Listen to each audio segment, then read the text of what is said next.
This is your 20-minute podcast, where we do our best to give you useful information in 20 minutes or less. Today's podcast is brought to you by Audible. Get a free audiobook download and 30-day free trial at audibletrial.com/your 20-minute podcast. Over 180,000 titles to choose from for your iPhone, Android, Kindle, or MP3 player.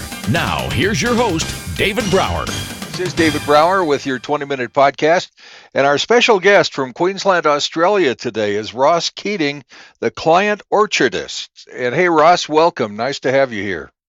Hello, David, and thank you very much for having me on the show. I'm excited to be here.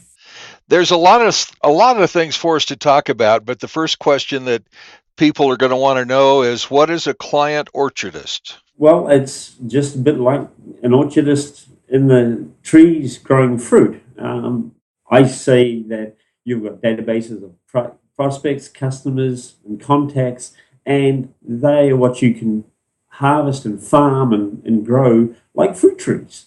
You want to keep your business for a number of years, and they are in your business available to you for quite a number of years. And you want to treat them like trees, pick up the low-hanging fruit, and then you got to get the ladders to get to the higher fruit. So you have to be a bit more expertise. But overall, you want to do it. It's a lot cheaper to grow existing trees and harvest them from existing trees than it is to go and get a whole new tree.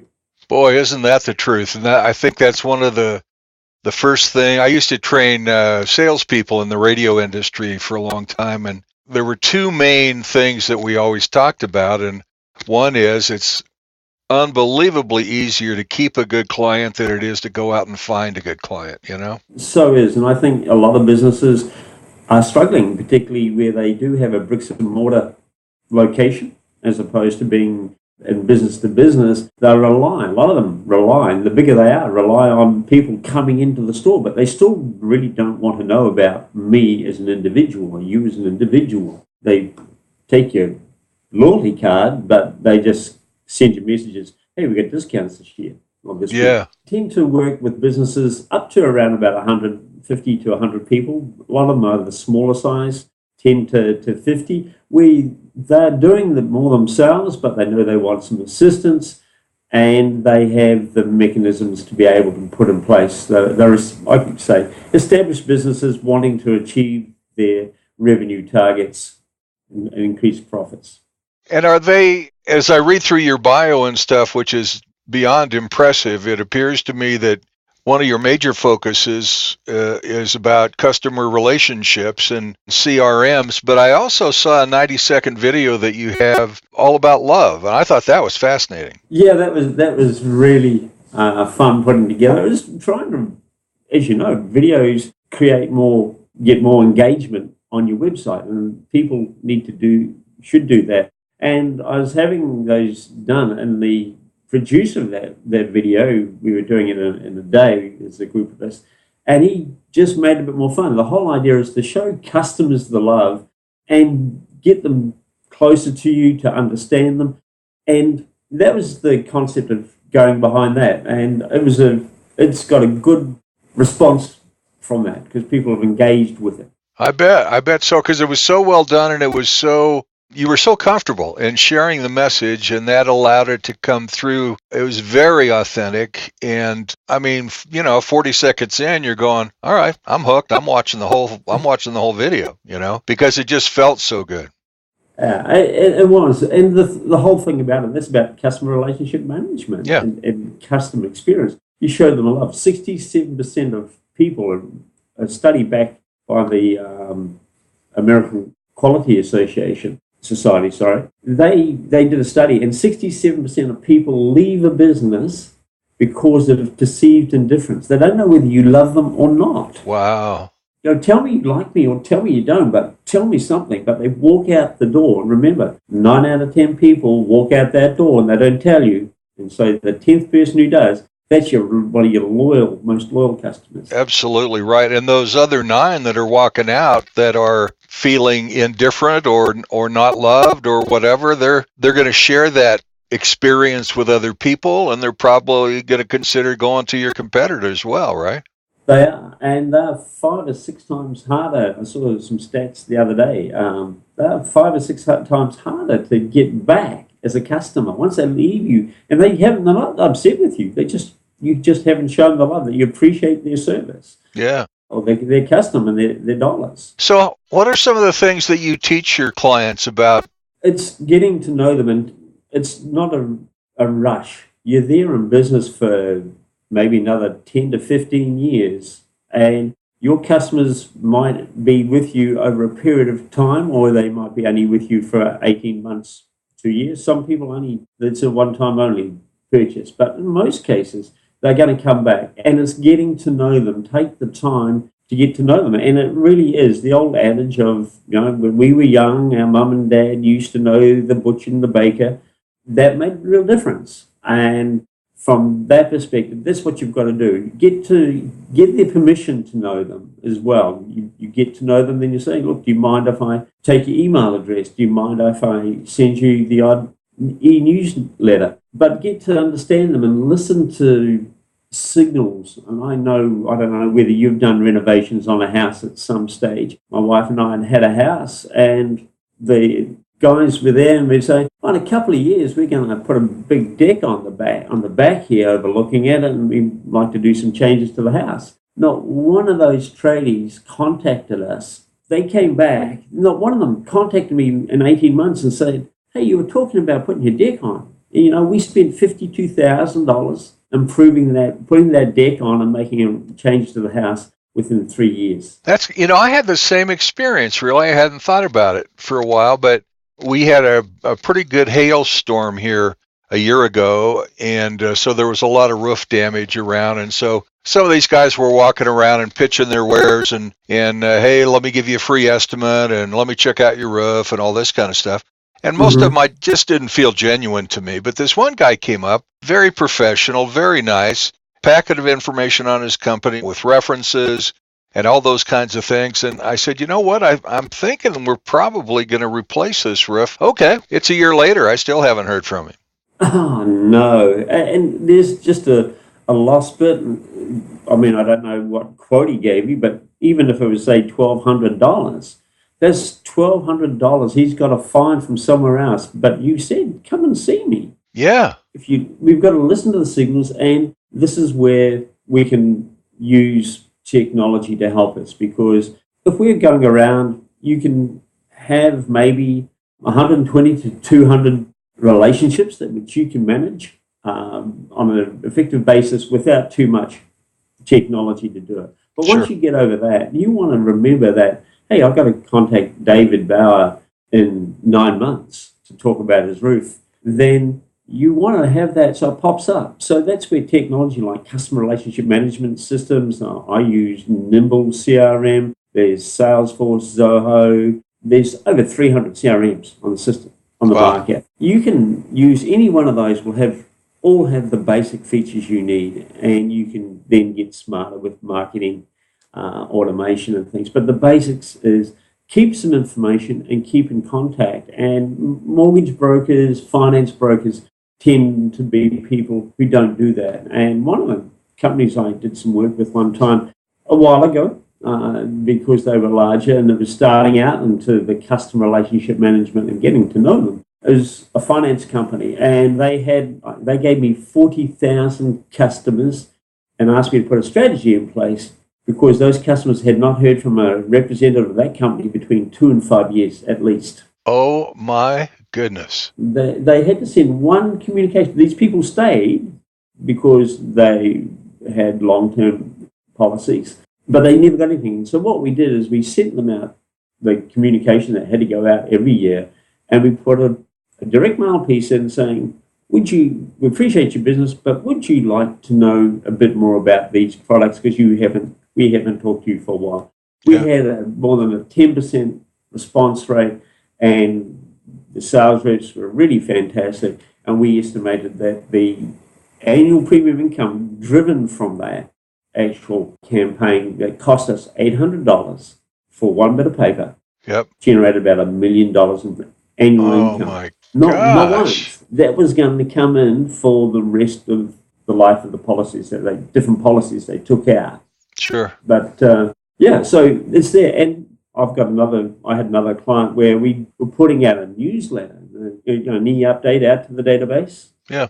And he said, it's costing us $120 to send it out. And that money was spent on the graphic design and putting stuff together and making a nice layout. And I said, well, yeah, he said, it's not working. I said, well, have you had any inquiries? He said, yeah, I had quite a few inquiries. I said, have you had any, you given quotes? Yeah. He said, I said, well, how many quotes did you give for the last newsletter? Just one newsletter, this is. He said, I sent out 3 quotes and they totaled just over $60,000. I said, right, it's not working. I said, okay, well, just tell me how many of those sold. He said, none of them are sold, but I know that 2 of them will buy their product within the next 2 months, and they did. And the other one, he has already sent the order in, but we just haven't completed the invoice, but he sent the order in, but he was going to, but he saw the newsletter and it reminded him to get the quote. And I said, so $120 and $60,000 of equipment that you're 90% certain you're going to get in, it's not working? He said, maybe it is working. And again, that's showing the love. The newsletters don't have to be product orientated. They were more about tips and traps and also, hey, the special of the month or the week or whatever. But the focus was 80%. And in marketing, people will tell you, like, anything that goes out, it's like an 80-20 rule, even 90-10 rule. Make it 80% about them, 10% about you, and 10% about your products. Absolutely right. Yeah, the 80-20 rule has survived generation after generation after generation, hasn't it? It has. It's fascinating to me. Yeah. I say to people, it's not rocket science. It's if I can do it, anybody can do it. I mean, it's just going out there. People have talked about it for decades. It goes back to Edward Deming. He was talking about customer relationship way back. And then you've came through with people like John Ferrara, Dr. Martha Rogers, and Don Peppers in the 90s talking about it. And we've got all the experts today with social selling. Yeah.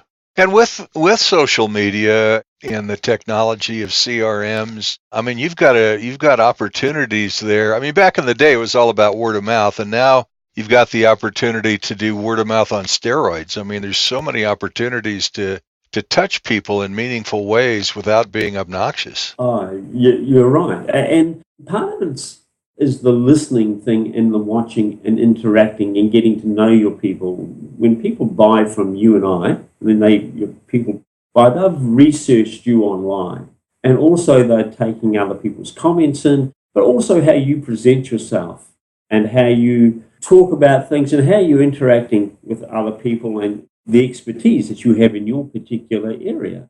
But you can get to know them a little bit, and over time, with one of my clients, I've been working with them for over 10 years now, Gary Rogers from Splitwater, high pressure cleaners down here in Queensland. And I've got to know him really well as a friend.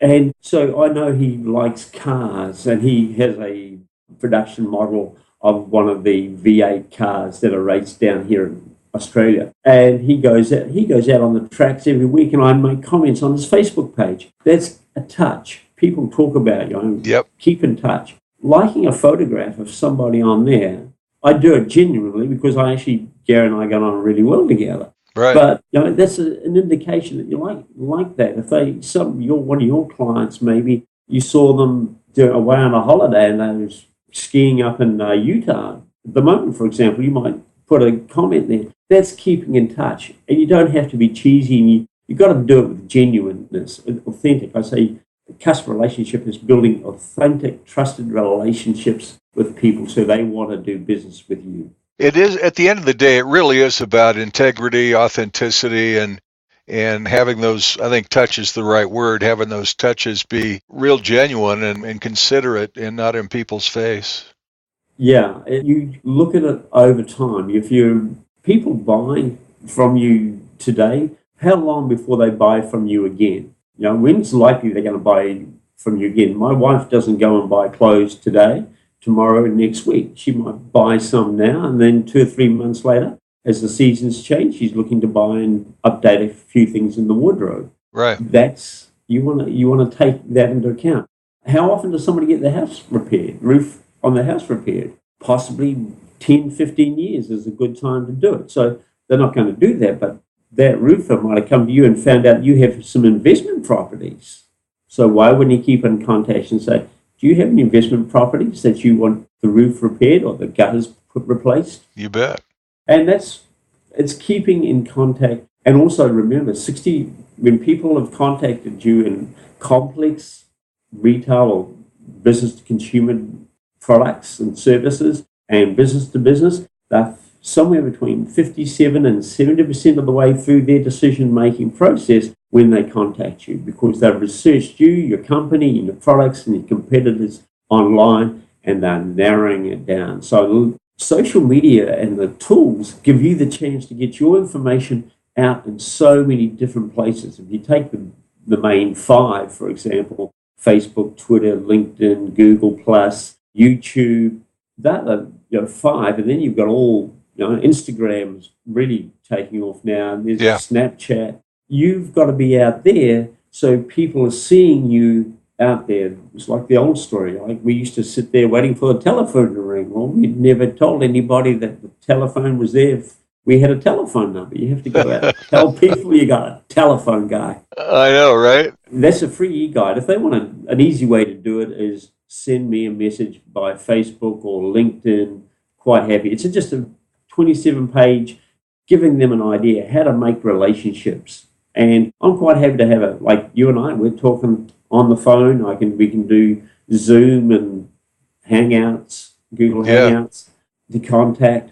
And I'm quite happy to have an initial chat with anybody to online to do that. And again, the easiest way is to find me on LinkedIn, Facebook, and Twitter. Send me a message, and I'm quite happy to give a 30-minute discussion with people free of charge, no obligation, to help them with any questions they have or challenges or opportunities they want to quickly discuss.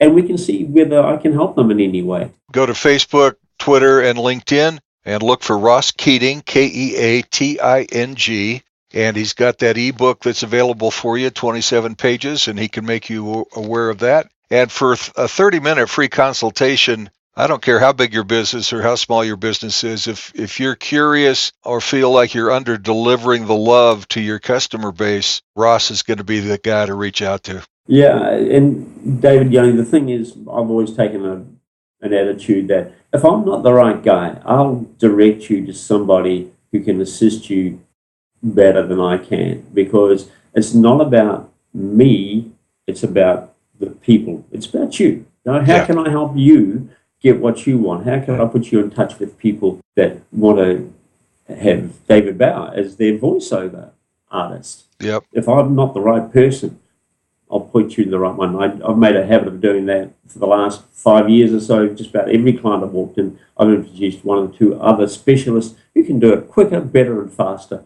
and it's better for all of us. Absolutely right. It's Ross Keating, Keating, the Client Orchardist, and look for him on Facebook, LinkedIn, and Twitter. Be sure to follow us on Facebook at facebook.com/your 20-minute podcast. Until next time, don't forget to download your free audiobook at audibletrial.com/your 20-minute podcast. That's audibletrial.com/your 20-minute podcast for your free audiobook. And thanks for listening to Your 20-Minute Podcast with David Brower.